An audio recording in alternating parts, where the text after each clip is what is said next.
आदिया साहब के पास और उनकी अतुल ऑटो पे चर्चा करने के लिए। तो कहते हैं ना, थ्री व्हीलर इंडस्ट्री के नट्स और बोल्ट सारे आदिया साहब के साथ डिस्कस करेंगे अपन आज।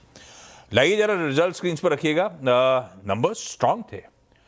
आय 18.5% का जंप, इबीटा 71% बढ़ा, मुनाफा डबल हो गया। इसीलिए आप देख रहे हैं स्टॉक मार्केट इस तरह से उत्साहित है इन नंबर्स को देखते हुए। अदिया साहब, पहले तो 18%, 18.5% का रेवेन्यू जंप। मैं आप लोगों ने शेयर कर रखा है कि three wheeler sales last quarter last year का और इस बार का, तो उसमें मैं देख रहा था साल दर साल थ्री व्हीलर सेल्स जंप हुई 19.5%, रेवेन्यू 18.5%। तो ये मामला क्या है?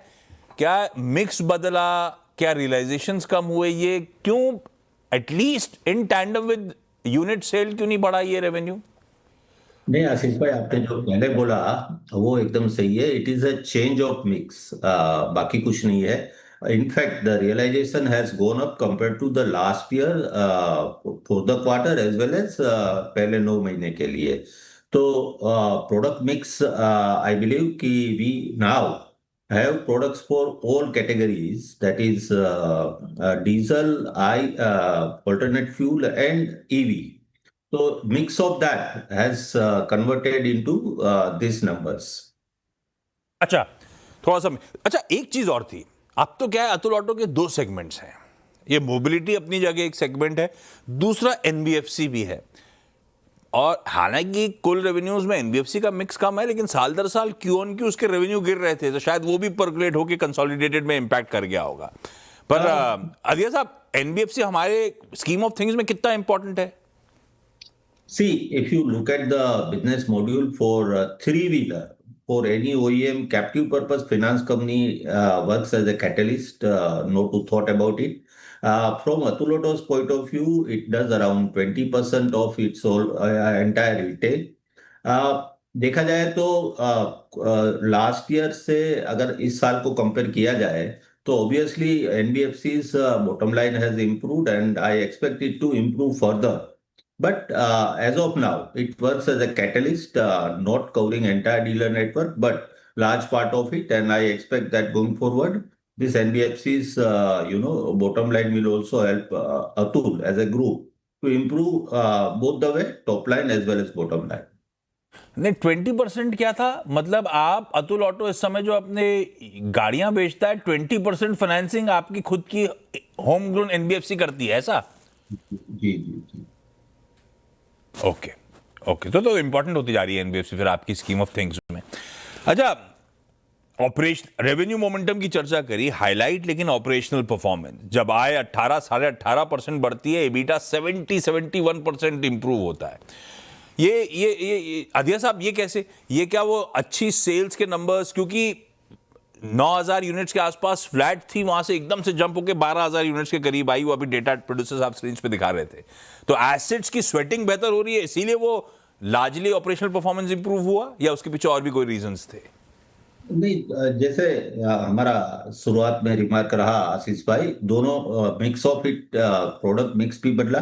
डीजल ऑब्वियसली इज देयर, वो हमारा काफी ग्रिप रहा है दैट पर्टिकुलर मार्केट पे, where we are improving our numbers in diesel as well as उसके साथ साथ overall alternate fuel and EV segment में भी we are improving by numbers. तो फिर ट्रेजेक्ट्री क्या है? 12.3% गणित कहता है रिसर्च टीम का, आपके बीटा मार्जिन आ गए हैं। पिछली बार 8.5% थे, लास्ट ईयर सेम क्वार्टर। तो हमने 380 बेसिस पॉइंट्स मार्जिन एक्सपैंड करे। वो प्रोडक्ट मिक्स को ही आप क्रेडिट दे रहे हो, जो भी है, बाकी तो आप सीएफओ हो, आप क्रेडिट तो आपके पास जाता है। लेकिन मार्जिन की ट्रेजेक्ट्री यहां से कैसी रहेगी? किन लेवल्स को आप सस्टेन कर सकते हो, ये बताओ आप। आशीष भाई, मेरे को लग रहा है कि यहाँ से that would be positive and onwards. ये जरा देखे पूरा क्वार्टर, तो directionally it is a positive quarter which I believe कि हमारा जो लास्ट भी डिस्कशन हो रहा था उस टाइम पे भी मैंने आपको बोला था। I expect to improve from this point onwards and the first milestone is obviously to get past with our pre-COVID level, which I expect sometimes in next year. Directionally positive quarter ये वाला कह रहे हो कि ये जो Q4 underway उसके लिए भी आप झलक दे रहे हो? देखिए, क्वार्टर 3 तो गया, January we posted a good number, so let's hope we will be able to keep continue this momentum and we are confident. It's not that I am sounding little less, but पहले क्वार्टर खत्म करते हैं, फिर उसके बाद में उसका एनालिसिस करेंगे आशीष भाई. साउंडिंग अ लिटिल लेस क्यों? जब सब बढ़िया है, क्वार्टर को बाजार सराहना दे रहा है, 2 दिन में 15% स्टॉक चढ़ जाता है, सीएफओ साहब की ऑपरेशनल परफॉर्मेंस की सब तारीफ कर रहे हैं, तो फिर आप क्यों म्यूटेड से साउंड कर रहे हो? नहीं नहीं, आई एम आपको तो सारा क्रेडिट लेना चाहिए, खुशी खुशी. नहीं नहीं, अच्छा क्वार्टर रहा. चौथे क्वार्टर में फिर वापस आपसे मुलाकात करेंगे ना आशीष भाई, तब ज्यादा उसके बारे में एनालाइज करेंगे. लिटरली वो रिचुअल्स है हमारा मुलाकात करने का. अच्छा अदिया साहब, 11,000 यूनिट्स इस क्वार्टर में बेचे. मैं लास्ट चर्चा की, इंटरेक्शन की आपने बात करी, जब डिटेल इंटरेक्शन हुआ था तब ये बात हो रही थी अहमदाबाद वाले एक्सपेंशन वगैरह. तो इस समय अतुल ऑटो कितने यूनिट्स की कैपेसिटी रखता है एनुअली प्रोड्यूस करने की? आशीष भाई, दोनों प्लांट मिला के टोटल कैपेसिटी 1,20,000 की है. हालांकि as of now we are operating from Ahmedabad plant की, जहां कैपेसिटी 60,000 की है. राजकोट जो पुराना प्लांट है वहां पर कुछ कंपोनेंट एंड इंजन असेंबलीज वगैरह is going on, but that plan can be reinitiated once we have decent volume from Ahmedabad plant. तो 1,20,000 कैपेसिटी, 60-60 मान रहा हूं अहमदाबाद और राजकोट के बीच में स्प्लिट. आपने राजकोट प्लांट फिलहाल टेम्पररी बंद कर रखा है, अहमदाबाद से ही काम कर रहे हो, क्योंकि आपके क्वार्टरली 11,000 यूनिट्स आते हैं. एनुलाइज इसको भी कर दूं मतलब 44,000 यूनिट साल के होंगे, और हम 60,000 की कैपेसिटी एक ही प्लांट पे रखते हैं. तो ये एसेट अभी तो बहुत अंडर यूटिलाइज्ड है. ये आउटलुक सुधरेगा कब? अभी तो हम कोविड टाइम से जा रहे होंगे. आप लोग के लॉन्ग टर्म प्रोजेक्शन बैठे कैसे हुए हैं? आशीष भाई, ये सही बात है कि it's time which has played against us. If you recall FY20 when we finish, it was with 50,000 unit at Rajkot, जहां 60,000 का कैपेसिटी था, and that has inspired us to set up और एक्सपांड फर्दर कैपेसिटी. उसके बाद में you know कि 3 wheeler पर से there was a very big hit, और उसके बाद में there was a change of product. पूरा इंडस्ट्री का जो माहौल था वो भी बदला हुआ था. Financiers, they have kept credit under a very tight monitoring. Now I think पिछले 2 साल से things are stable, and I expect that the entire funding was done through internal accrual. So overall balance sheet पे इतना कोई burden है नहीं.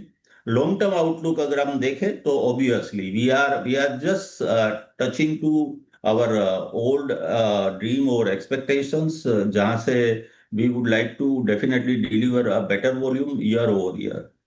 अच्छा, 2 part में ये क्वेश्चन क्विकली. बजट में ऑटो इंडस्ट्री को क्या क्या मिला वो डिबेटेबल हो सकता है, लेकिन मोबिलिटी स्पेस में ईवी को क्या मिला उस पर तो कोई शक ही नहीं. फिर से बढ़िया डोल आउट्स आए, इंसेंटिव्स हुए, charging related battery duty exemptions हुए, वो इंफ्रा पे स्पेंड हुआ, रेयर अर्थ की कॉरिडोर की बात करी, ईवी पार्ट्स की मैन्युफैक्चरिंग की बात करी. तो किया तो बहुत कुछ है. आप कैसे देखते हो अतुल ऑटो के पर्सपेक्टिव से बजट डोल आउट्स को? और दूसरा, हमने बहुत ईवी को पुश दिया था, तो इस समय आइस वर्सेस ईवी क्या मिक्स है? ICE versus EV, if I look at it, almost we are doing around 25-27% on a yearly basis for EV, अगर हम देखें तो. और जहां तक बजट से अतुल ऑटो को फायदा है, ऑब्वियसली कि long term this entire infra expenditure what government is doing, that will be beneficial direct. as of now there are no such benefits available for us. We have our own battery assembly plant. अभी capital goods जो battery के लिए, that has been exempted, but we already have that capacity. So firstly we would like to utilize that capacity, and post that depending upon the potential we may keep on expanding. शायद आगे जाके कुछ और ज्यादा फायदा होगा. EV का focus देखिए, आदिया साहब की टी शर्ट भी अतुल ऑटो नहीं कहती, अतुल ई कहती है. ये अतुल ई अतुल ग्रीन टेक के लिए है ना? यस सर जी. देखिए ईवी का थ्रस्ट किस हद तक है. Adiya sir, thank you so much जुड़ने के लिए. कांग्रेचुलेशंस बढ़िया नंबर्स के लिए. स्टॉक बातचीत करते करते अब तो 7-8% की मजबूती के साथ इस समय कामकाज करता हुआ क्विकली छोड़